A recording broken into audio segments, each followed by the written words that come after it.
This is Eye on Africa, France 24's program focused on the continent. I'm Charlie James, and here's what's coming up. Airstrikes and firing continue in Sudan's capital even after the army declares a 3-day truce. Residents hoping to celebrate Eid-al-Fitr are fleeing Khartoum instead. At least 5 humanitarian workers have now been killed in Sudan, a nation highly dependent on food aid. We spoke with the region's Red Cross spokesperson about how aid groups are coping. And 5 of the 7 magistrates assigned to investigate last year's coup in Guinea-Bissau have been suspended.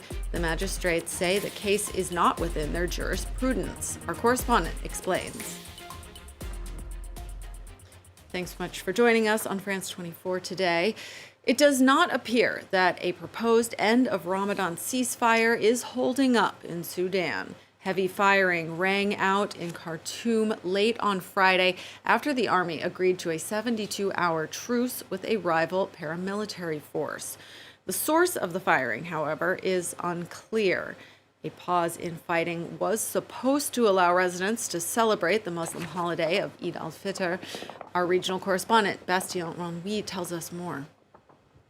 After days of international pressures coming from the United States, from the United Nations, from the African Union and many others, Sudan army finally agreed to cease fire for 72 hours during its celebrations.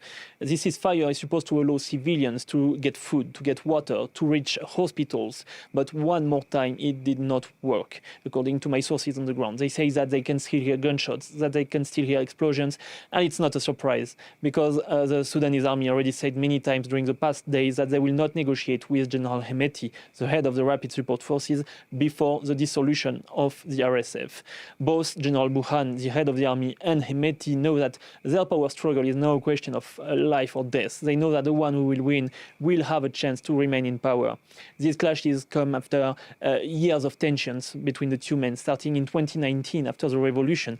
They were both in charge of leading the country's transition to democracy. And at that time already, many civilians knew that none of them wanted to leave the power to civilians. And 4 years after that, we can see the result. More than 400 civilians have been killed in Sudan since last Saturdays. Thousands have been injured. Millions are stranded inside their apartments in Khartoum. And I can tell you that everyone in Khartoum is waiting for a ceasefire, but this ceasefire is yet to happen.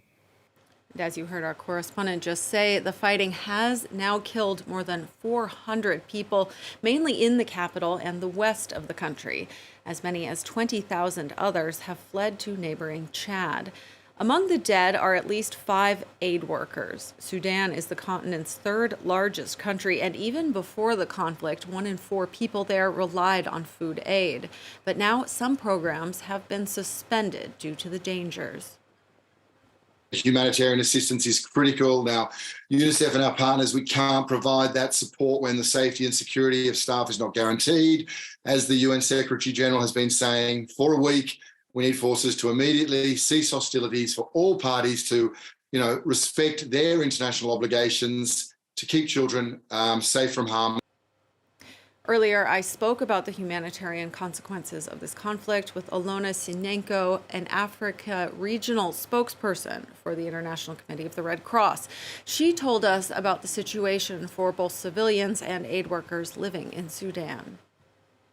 The situation is looking catastrophic for the people of South Sudan. Civilians have been suffering tremendously. And for us, of course, as humanitarian organization, knowing that our presence there, the purpose of our presence there is to provide assistance to civilians.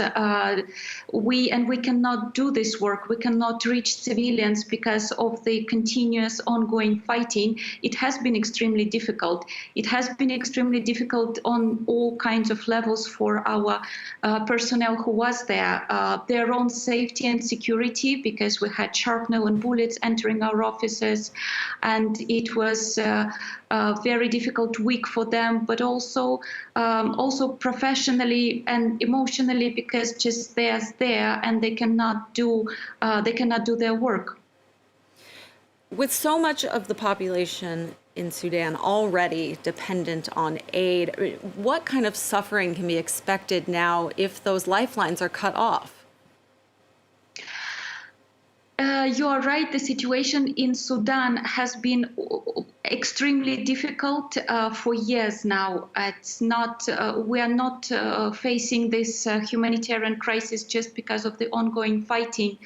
We were facing the complex, slowly ongoing humanitarian emergency for many years with million refugees, 3 million displaced people, almost 10 million people who don't have enough to eat.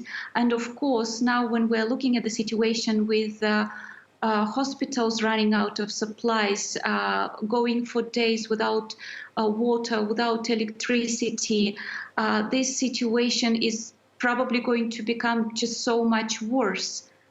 Can you elaborate a little bit more on the infrastructure situation? Are the wounded able to get to hospitals?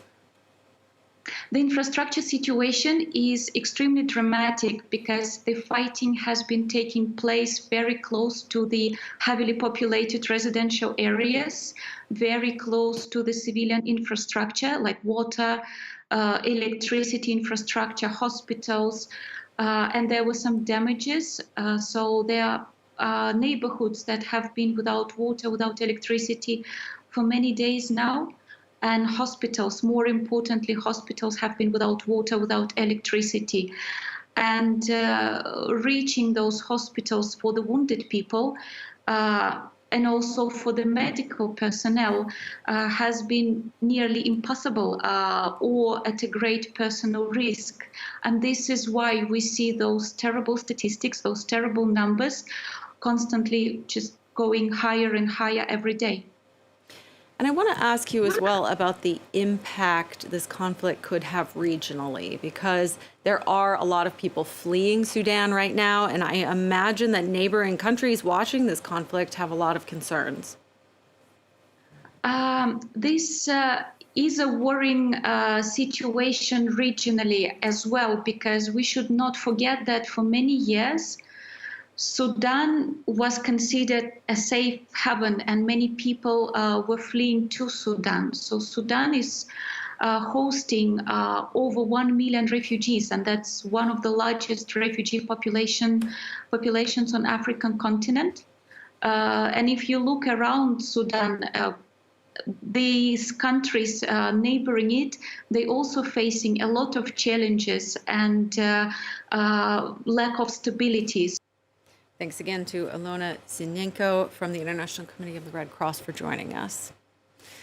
Next, state media in Guinea-Bissau is reporting that 5 out of the 7 magistrates tasked with investigating last year's attempted coup d'etat have been suspended.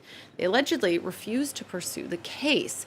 The magistrates in question belong to a military tribunal and argued that legally the investigation should be led by civilian judges. More than a year on from the attempted coup, there are still many unanswered questions, as Sam Bradpiece reports. The suspension of these magistrates will only delay the search for truth further. In February 2022, unidentified gunmen stormed the governmental palace here in Bissau, killing at least 11 people, most of them presidential guards. Eyewitnesses describe hours of automatic fire in and around the palace. Shortly after the event, President Embalo said that those involved in the coup were being investigated for drug trafficking. Others blamed the army, who they say didn't intervene for hours, despite the fact that there's a barracks just hundreds of meters from the governmental palace. Others still say that the coup was actually orchestrated by President Embalo. That's a very popular view here in Bissau. They say he orchestrated it to consolidate his grip on power by calling in a force from ECOWAS. Whichever of these hypotheses may or may not be true, the lack of official answers from any of the ongoing investigations is only serving to fuel speculation further. That was France 24, Sam Bradpiece there. For decades, people in Kenya's central Meru County have lived according to the rhythms of the khat plant harvests. But the mildly narcotic plant is now classified as a drug in many European countries, and this has shut off export markets. Now, some farmers have had to turn to alternative crops to survive, as Laurent Berstecker explains. At this open-air market in Nairobi, traders expertly trim and arrange little bouquets of red leaves and stems.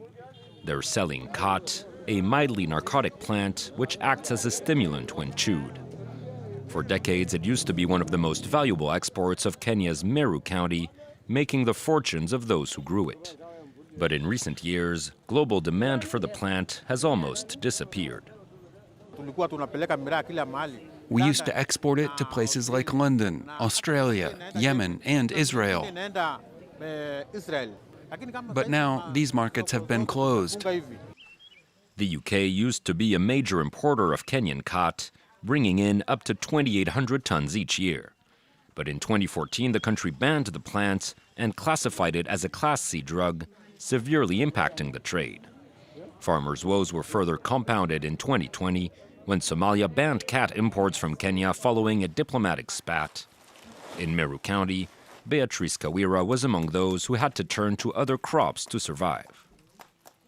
When I saw that the UK and Somalia had banned khat, I decided to plant other crops. I began planting sunflower. The advantage is that it allows me to feed my animals. Despite their economic woes, many khat farmers are reluctant to abandon the plant altogether. Last year, Somalia lifted its khat import ban as part of a new trade deal with Kenya, raising hopes of a potential comeback for the former cash crop.